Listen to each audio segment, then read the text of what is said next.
오늘은 실존 수학자를 다룬 영화 두 편을 소개하겠습니다. 영화 무한대를 본 남자는 인도의 천재 수학자 스리니바사 라마누잔을 주인공으로 합니다. 1887년 인도 마드라스의 가난한 집안에서 태어난 라마누잔은 정규 교육을 받지 못했지만 순전히 독학으로 수학 연구를 합니다. 라마누잔은 자신의 연구 노트를 영국의 저명한 수학자 하디에게 보냅니다. 그의 천재성을 한눈에 알아본 하디는 라마누잔을 케임브리지 대학에 전격적으로 초청합니다. 라마누잔은 모차르트가 머릿속으로 교향곡 전체를 그렸듯이 오로지 직관으로 수학적 발견을 합니다. 하지만 하디는 사람들의 인정을 받기 위해서는 그 발견을 증명으로 완성하는 게 필요하다고 설득합니다. 직관과 증명이 충돌한 거죠.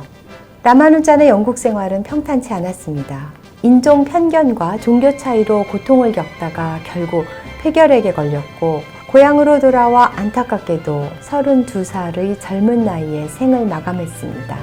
1976년 발견된 라마누잔의 잃어버린 노트는 9개의 교향곡을 완성한 베토벤이 미완으로 남겼다고 알려진 10번 교향곡에 비견됩니다.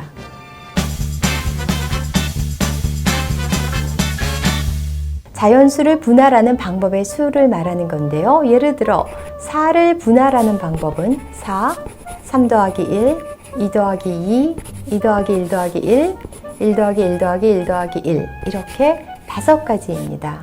4개의 구수를 나누어 놓는 그림으로 나타낼 수도 있죠. 4를 분할, 즉 파티션하는 방법이다 해서 P4라고 표현합니다. P4는 5가 되겠죠. 이걸 일반화해서 n의 분할을 Pn이라고 하는데 고등학교 선택 과목인 확률과 통계에 나오는 내용입니다.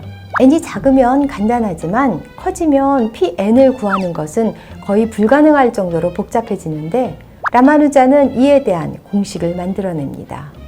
라마누잔의 천재성을 보여주는 일화를 소개해 드리겠습니다. 하디는 택시 번호인 1729가 밋밋한 숫자라고 하자 라마누잔은 그건 정말 재밌는 수입니다. 1729는 두 세제곱수의 합으로 나타내는 방법이 2가지인 가장 작은 수입니다. 라고 말했습니다. 무슨 의미인가 하면요.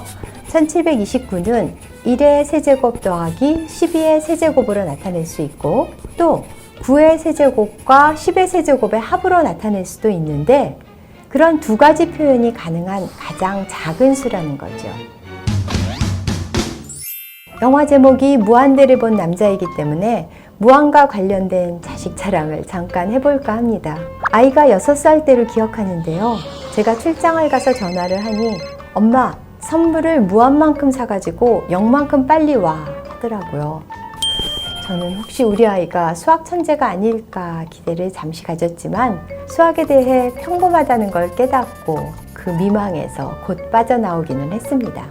다시 영화로 돌아가서 이 영화는 버트란드 러셀의 명언 수학은 올바른 시각으로 보면 진실뿐 아니라 궁극의 미를 담고 있다로 시작합니다.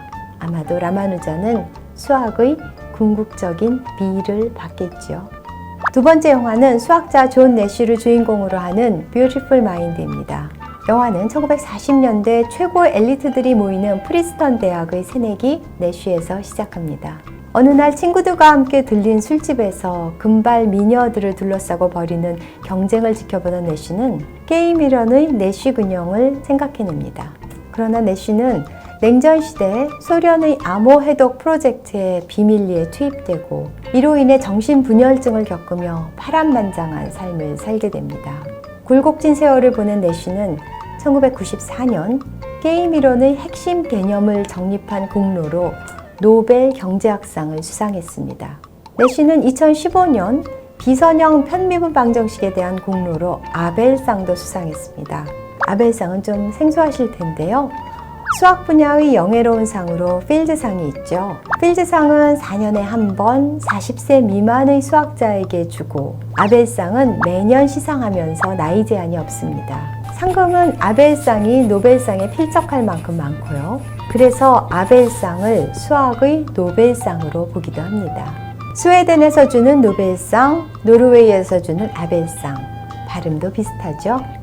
역사상 노벨상과 아벨상을 모두 석관한 사람은 내시가 유일한데요. 어느 상이 더 영예로울까요? 내시는 노벨상을 셀튼 하세니와 함께, 아벨상은 니렌버그와 함께 받았습니다. 3명이 공동 수상한 노벨상보다 공동 수상자가 2명인 아벨상이 더 가치롭지 않을까요? 3분의 1보다 2분의 1이 크니까요. 내시는 죽음도 드라마틱합니다. 노르웨이에서 아벨상을 받고 귀국해 공항에서 택시를 타고 집으로 가던 중 교통사고로 유명을 달리합니다. 그의 나이 86세였습니다. 오늘 다룬 2명의 걸출한 수학자 중 누가 더 천재일까요? 다음에도 기대해 주세요. Coming soon!